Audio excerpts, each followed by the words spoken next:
Welcome to the original thought. I'm really glad to be here for this one. Yeah, so tonight we're doing something a little bit different. We're going to explore a concept that's, it's honestly a little unsettling once you really start to pull at the threads. Unsettling is definitely the right word for it. It sort of unravels how you see yourself. Right. Because we're looking at the hidden nature of identity, like what exactly makes you you. But to get there, I want you, the listener, to just close your eyes for a second. Just, settle in. Exactly. Picture a wooden ship out at sea. It's the dead of night. You can almost feel the cold salt spray just stinging your cheeks. You hear the timber creaking? Yeah, that heavy rhythmic groaning of ancient wood pushing against these relentless waves. And above you, there's these massive canvas sails catching a midnight wind. Just pulling you into the dark. Right. And this isn't just any random boat. This is the legendary Ship of Theseus, the mythical king of Athens. So this ship is a living object. It is completely saturated with history. It survives, countless storms, carried heroes. Exactly. You can feel the weight of all that history right under your boots, but, well, the sea is incredibly unforgiving. It really is. Mm-hmm. And over time, as years bleed into decades, that ship is going to age. Imagine you're standing on that deck and you're just watching time take its toll. Like things start breaking down. Right. A rotting pine plank on the starboard bow just finally gives way to the dampness. So the shipwrights, they carefully remove it, they toss it away, and they replace it with a fresh piece of timber. Which, to you or the crew, that feels like a totally invisible change, right? Exactly, the ship just sails on. But then, maybe a few years later, a really violent squall snaps the mainmast. Oh, wow. So that has to go too. Yeah, it gets dragged away, swapped out for this new, stronger beam of oak. Yeah. And then, the oars splinter, those get replaced. Then the decking, then the iron rudder. Just piece by piece. Piece by piece, until the years turn into centuries. And then, one quiet evening, the very last original nail is pulled. The final original board is tossed out. Every single physical piece of that ship you first stepped onto has been systematically replaced. So this brings us to the core of it. If you're standing on the deck of a ship where not a single original fiber remains repeating, are you still sailing on the Ship of Theseus? Well, see, to the sailors actually living on it, the ship never died. It just, it healed. Like a scar. Right, it scarred over and renewed itself. But that beautiful idea of healing masks, a really intense philosophical tension. Because if we look at this through a strictly materialist lens... Focusing just on the physical stuff. Exactly. Relying on the logic of, say, thinkers like Leibniz, identity is entirely bound to physical matter. Leibniz had this concept, the law of identity of indiscernibles. That's a mouthful. It is, yeah. But it basically just means that if two things have the exact same properties, they're the same thing. But if a property changes, like if the physical matter changes, the identity fundamentally changes. Because mathematically, it's just not the same object anymore. Precisely. If identity is tied to atoms, and the original atoms are gone, then logically the original ship is dead. It died slowly. So the vessel floating in the harbor is just a successor. A really good replica. Right. It's an imitation wearing the name of a ghost.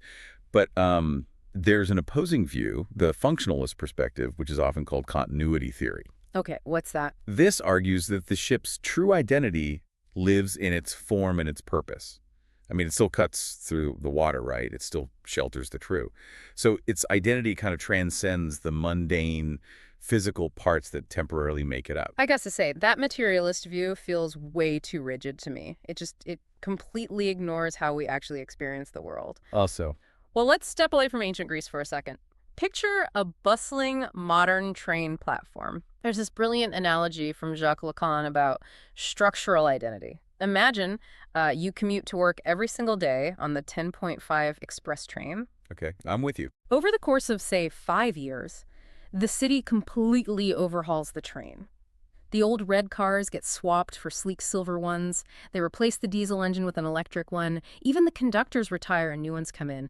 Every single physical attribute is different. Completely new train physically. Right. And yet, when it pulls into the station, you and everybody else on that cold platform, you look up and you say, oh, here's the 10.15 Express. Because its identity isn't defined by the metal. Exactly. It's defined by its place in the system. It's the 10.15 Express because it is not the 9.30 local, and it's not the 11.0 freight train. It's defined by the collective agreement of everyone waiting to get on board. It functions in the exact same slot in reality. Yeah.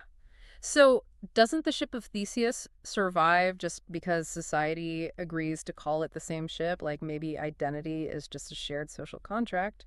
That's a really compelling way to look at it. Yeah. The train analogy works perfectly for society. Yeah. And there's a big, but here it kind of falls apart the moment someone decides to disrupt that social contract. Uh-oh. Who's disrupting it? Well, Thomas Hobbes introduced a really dark wrinkle into this whole Oh, storm. I like dark. Yeah, so remember how the shipwrights were tossing all those old rotting planks into the harbor? Red, the garbage wood. Exactly. Yeah. Well, imagine there's a scavenger just lurking in the damp shadows of the Athenian docks. And over the decades, this incredibly patient scavenger wades into the water and collects every single discarded waterlogged plank, every rusted iron nail. Wait, seriously? He's hoarding them. He's hoarding them. He drags them all back to this hidden, windowless warehouse. And there, in the dark, he meticulously reassembles those exact original parts into a ship. Oh, wow. That completely breaks the train analogy. It really does. Because now, wait, now we have two ships floating in the harbor. You've got the pristine, newly repaired ship that Theseus is proudly standing on, the one the whole city recognizes. And then you have this rotting, creaking, waterlogged ghost ship made of the absolute original materials, just hiding in the shadows. A literal fork in the road. Yeah. Which one is the true ship? See, this is the paradox that breaks the system.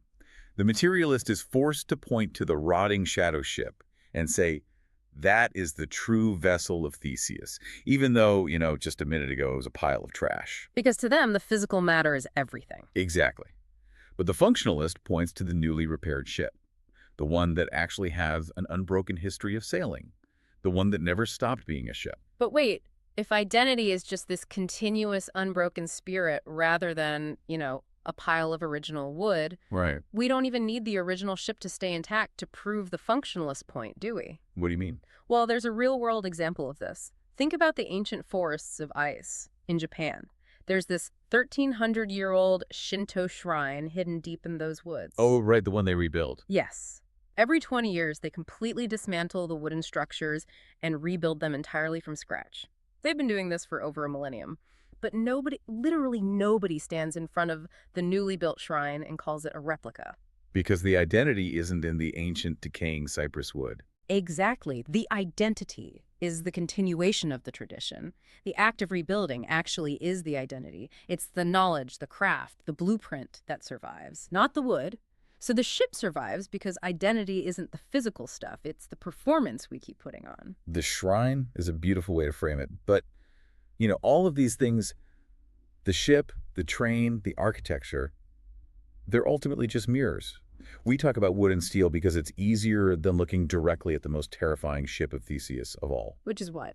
I want you to look at your own hands. Okay, looking at my hand. Look at the skin, the lines on your palms. Over a span of years, the cellular machinery of your body operates exactly like those shipwrights in Athens. Cells divide, they undergo programmed death apoptosis, they slough off, and they're replaced. Right, the numbers on this are actually staggering. Like the lining of your stomach replaces itself every few days, your skin turns over every couple of weeks, even your skeleton completely remodels itself over the course of a decade. Yeah, the physical matter that makes up your brain, your blood, your bones, it is in this state of constant silent turnover. You are a biological ship of Theseus. That's a wild thought. The skin you're wearing right now, it is literally not the skin you wore a decade ago. Those atoms are gone. They've been scattered back into the environment. It's so eerie when you really stop to think about the biology. I mean, if almost every atom in our body is swapped out over time, how do we wake up feeling like the exact same self every single morning? Because, I don't feel like a replica of the 10-year-old version of me. I just feel like me. I feel continuous. And that feeling of continuity is exactly where John Locke steps in. He offered this theory of psychological continuity. Locke argued, really forcefully, that identity has absolutely nothing to do with physical substance. So we're not our souls. Right. You are not your cells, just like the ship is not its timber. To prove this, he came up with the thought experiment of the prince and the cobbler. Oh, I love this one. Yeah, so imagine a royal prince, right? He lives in a palace, has a whole lifetime of memories of statecraft, wearing velvet robes, dealing with palace intrigue. Now imagine a humble cobbler. He only has memories of mending leather and living out on the dusty streets. Locke says, imagine the consciousness, the memories, the actual mind of the prince is magically transferred into the physical body of the cobbler. So the cobbler's body wakes up, looks down at his calloused hands, looks around this tiny, humble shop, and is like, where are my royal guards? Exactly. And Locke argued that this resulting person is undeniably the prince. The physical vessel is totally irrelevant. Our identity, according to him, is just our memory. It's that continuous internal awareness that links yesterday to today. Because the mind remembers being the prince, it is the prince. I mean, that sounds super intuitive, but anchoring our entire identity to memory feels incredibly fragile, especially when you look at modern neuroscience, like the work of Antonio Damasio. Damasio's work is fascinating here. Yeah, because he shows that the self isn't just one single reel of film playing in a theater in your head. He breaks the self down into these mechanical layers. You've got this primitive proto-self that just regulates your heartbeat and breathing, then a core self that just experiences the immediate present, and then finally the autobiographical self. That's the archive of your life story. And that autobiographical archive is highly, highly susceptible to damage, to distortion, to time. Right. So what happens if you forget your past? Let's test Locke's theory with that scenario, the brave officer paradox. Oh, that's a tough one. It really is. Imagine a young boy who steals an apple and he gets punished for it. Years later, he grows up to be this brave, middle-aged soldier, and that soldier vividly remembers being the boy who stole the apple. Okay. Decades pass. Now he's an old man, a retired general. The old man vividly remembers his heroic deeds as the brave soldier, but the fog of time has completely erased the boy. The old man has zero memory of ever stealing that apple. Right. And this creates a massive, massive problem for Locke's memory theory. It breaks what mathematicians call the transitive property of equality. Yes. If A equals B and B equals C, then A has to equal C. So if the old man remembers being the soldier, the old man is the soldier. If the soldier remembers being the soldier is the boy. But because the old man has completely forgotten the boy, then by Locke's strict rule, the old man is not the boy. The chain is broken. Which implies that the self is not this permanent monolithic thing. If the old man doesn't contain the boy, then identity is just this flickering flame, and it entirely depends on the fragile wick of human memory. It makes you wonder, are we just a relay race of different people occupying the same body, just passing a baton of memories until we eventually drop it? It really does. And, this vulnerability of the mind leads us straight into the existential dread of the digital horizon. Oh, here we go. Because if human identity isn't tied to the brain's physical matter, and if it's merely the pattern of our memories, what happens when we can separate the mind entirely from the biological ship? Let's talk about the teleportation paradox. This is where it gets truly terrifying. It's the ultimate test of the functionalist theory. Imagine you step into a teleportation pod. The machine scans you down to the quantum level. It records the exact position of every atom, every single memory, every fear, every love, and then it completely vaporizes you. You are physically destroyed. Poof, gone. Gone. But a millisecond later, on another planet, a second machine uses that exact data to perfectly reconstitute you from brand new atoms. So when the doors open on that new planet, the person who walks out has your eyes, your laugh, and they vividly remember stepping into the pod back on Earth. But is it you? Or did you literally die in the first machine and the universe just printed a ghost? Like a perfect imitation that only thinks it's you. The dread you feel when you think about that pod, it stems from our habit of viewing ourselves as static, three-dimensional objects. But there's a really radical shift in perspective that we can look at here. It's called the four-dimensional space-time worm theory. Wait, a 4D worm? Visualizing that is kind of tough. Are you saying we should look at ourselves sort of like a flip book, where every page is a different version of me rather than just one static drawing? That is actually a brilliant way to conceptualize it. Think of time as a physical dimension. Imagine your life not as a single snapshot, but as this continuous physical structure extruding through time. You are a long-stretching worm that begins at your birth and ends at your death. Okay, I'm picturing it. Every moment of your life is just a slice of that worm. Now let's apply this to the teleportation pod, or even Hobbes' shadow ship in the dockyard. When the mind is uploaded or the ship is divided, the 4D worm doesn't snap, it branches. Like a tree growing a fork in its trunk. Exactly. Both branches stretch forward into the future. And here's the crucial insight that resolves the whole paradox. Both branches have an equal, legitimate, undeniable claim to the original ancestor trunk. Wait, really? Yeah. There is no fake copy. There's no imitation. The identity didn't end.